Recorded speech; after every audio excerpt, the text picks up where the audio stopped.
Hey, Coach, I'm so excited you found us. Make sure you subscribe down below and hit up above. We put new content out just about every day. Also, make sure you go over and check out Teachhoops.com for coaches who want to get better. If you want to put up balls like this, if you want to win, you want to learn the game, you want the roadmap to become a better basketball coach, Teachhoops.com is the answer for you. It's a little bit of everything. It's mentoring, it's resources. Go over and check it out and have a great day. Welcome to Coaching Youth Hoops. Coach, Coach, how are you? I'm How you doing? excellent. I'm Good. excellent. How are you? I'm great. Fired up. We get again talked I about know it's basketball. October. So Love October. It's probably my favorite time. From an old Wisconsin boy, you gotta love October. I love the fall. I heard listened to a great podcast the other day. She was talking about fall is really the transition time. Everybody saves their goals till the beginning of the year. She said that September is the month you should set your goals because to achieve by the end of the year. Think about it, right? You got September, October, November, December, right? You got 4 months versus when you set them in January, like, oh, I got 12 months. Oh, that's Well, true. here you got a deadline. Like Well, it's a let's hard set deadline. I some love goals that. for Coaching Youth Hoops right now. We need to get some more people over. Let's tell them about our practice planner. Yeah, hey coaches, yeah, head I on know. over to coachingyouthhoops.com. We just launched a build your build your own practice plan tool, and just click on the button right up at the top. It says build your plan or create your plan, and it'll walk you through a series of questions, and we customize that plan based on your needs. It's I pretty know. simple to use. Download the plans right away, take them to the practice in 30 seconds, minute maybe, you can be out the door with a It's fresh powered set of by practice plans. AI too. Powered by AI. I know, Yeah. it's awesome. I just did a test run of it because you'd been working on it. It's like, it's great. It was perfect. Yeah. And, if you have any questions about it, coaches, or you run into an issue, just let us know. It's a new product, but it works really well.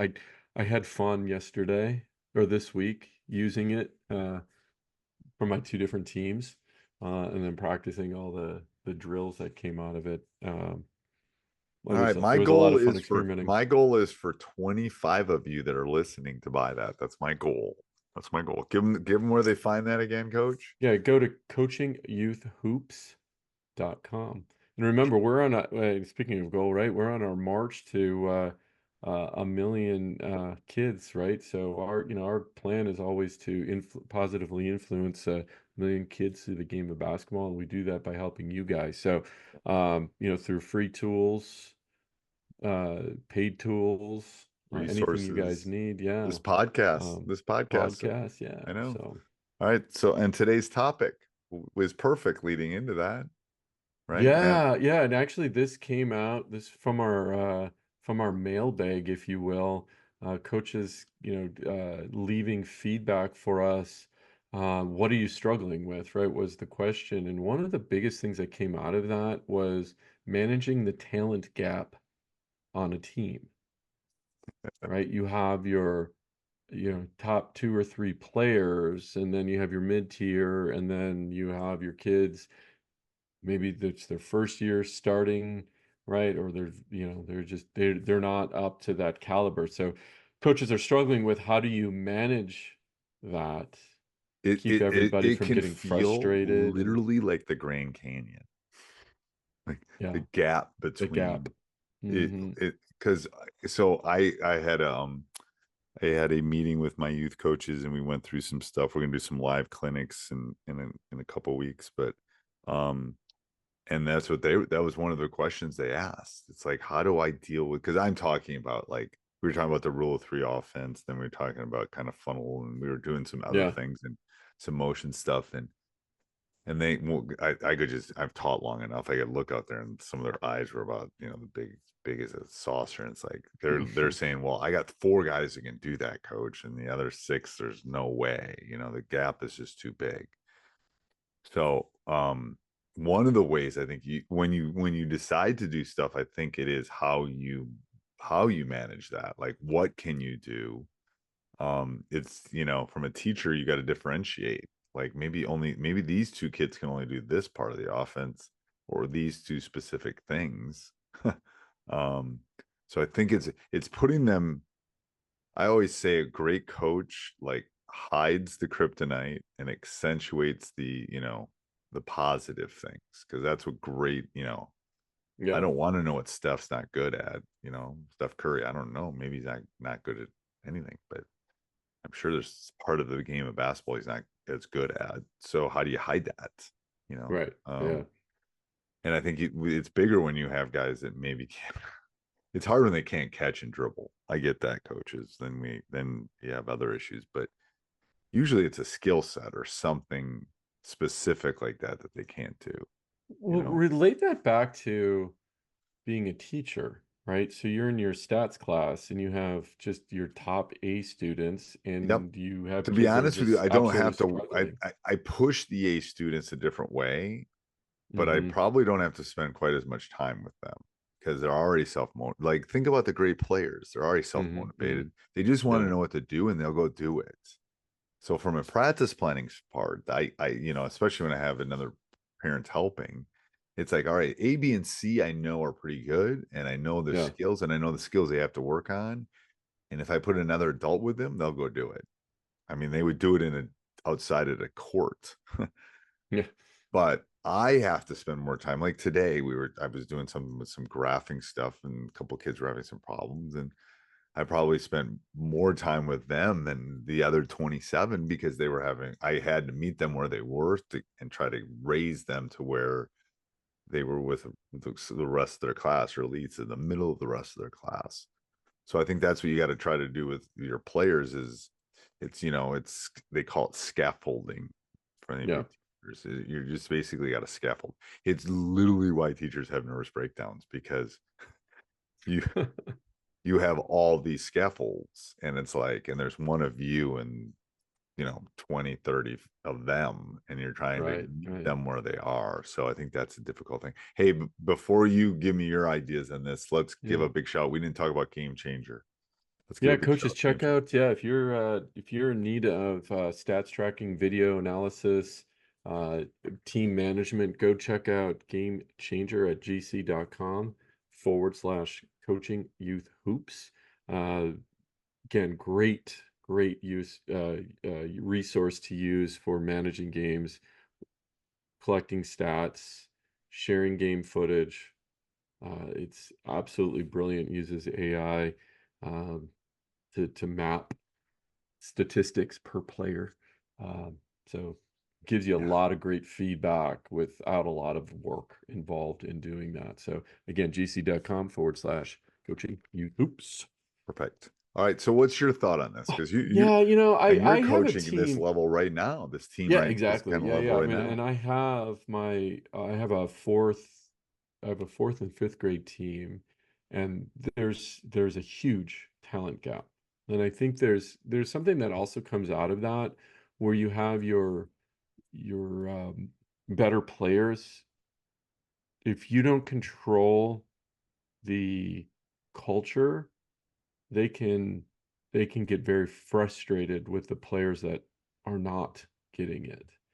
So controlling the culture so everybody knows that hey, we're all in this to learn, right? Some of them are, some of us are a little bit better than others at certain things, but in order for us to be a team and be successful, we all have to pitch in and work together, right?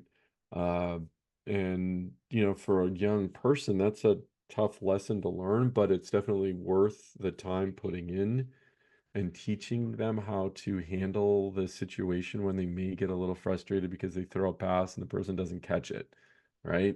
Right. Um, but that's got to come from you and setting that culture. But on the other hand, I have this young lady, sweetest little girl.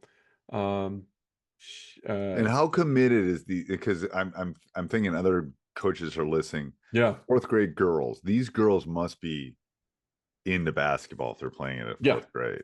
yeah, They're yeah, yeah, these are yeah. not your recreational type girls, probably at this point. Correct. Yeah, Yeah. but for the most part, yeah, yeah, yeah. Yeah.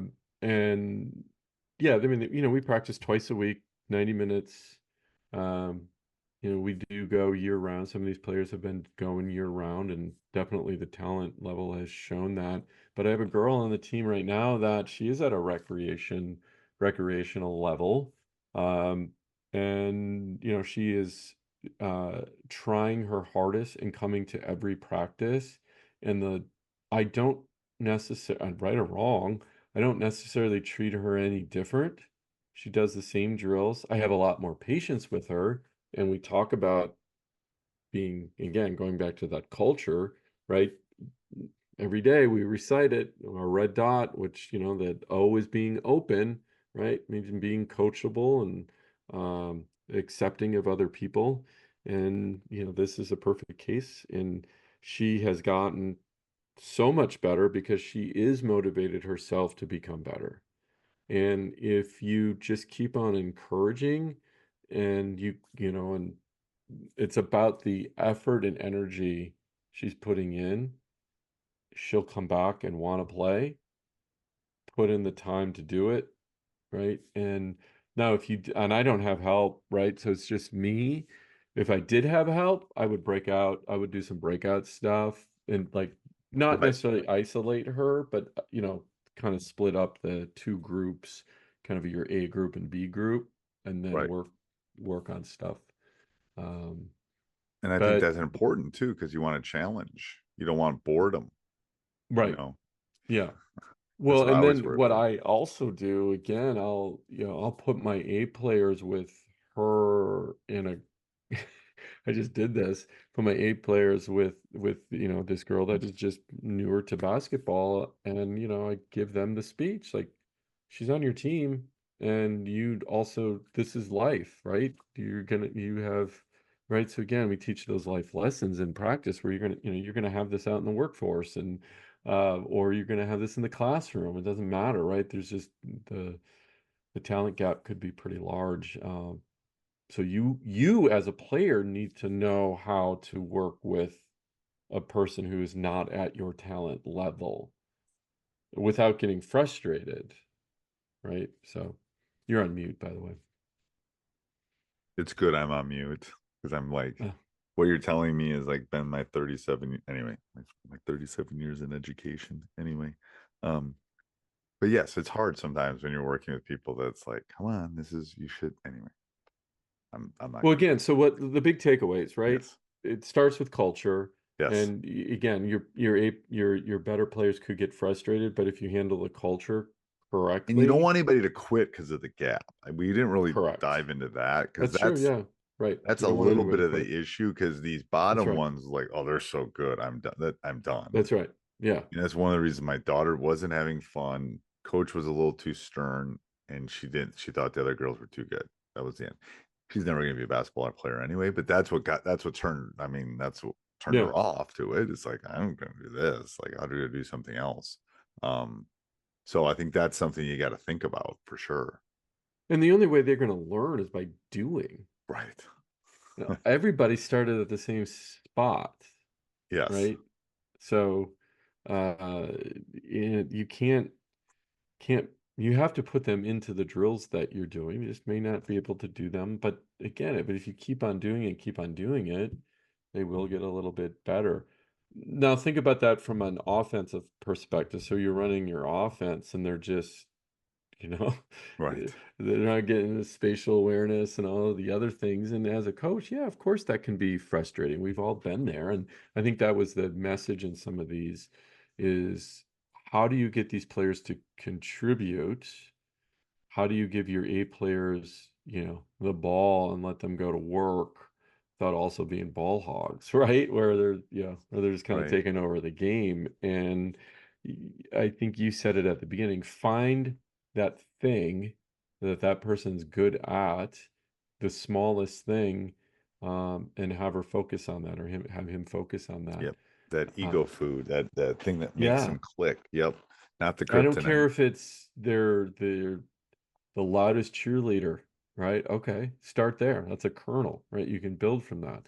That's great. They give the best high fives, or they're always doing, right? They bring energy and effort to every practice. But look for that one thing, or maybe she's a good passer, or maybe she is really good at pivoting. Um, find that thing that they're good at. Maybe they're just a good person. Yeah. You know, it's like, Yes.